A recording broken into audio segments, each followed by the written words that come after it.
এমন কিছু রেখে যেন না যেন আপনার ছেলেরা, আপনার নাতিরা আপনার নাম শুনলে যেন লানত দেয়।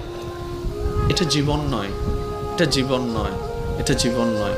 এমন একটা জীবন বানান যেন আপনার মৃত্যুর সংবাদটা শুধু আপনার পরিবারের মুখে চোখের মধ্যে মলিনতা আর অশ্রু আনবে না, শুধু আপনার আশেপাশে পরিচিতরা পর্যন্ত বলবে, আহ আফসোস, আজকে একজন নেককার বান্দাকে হারিয়ে ফেলেছি, আজকে একজন মায়ার মানুষকে হারিয়ে ফেলেছি, আজকে একটা মমতার মানুষকে হারিয়ে ফেলেছি।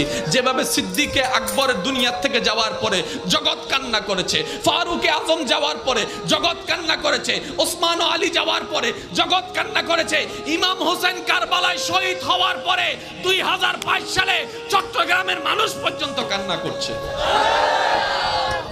আল্লাহু আকবার।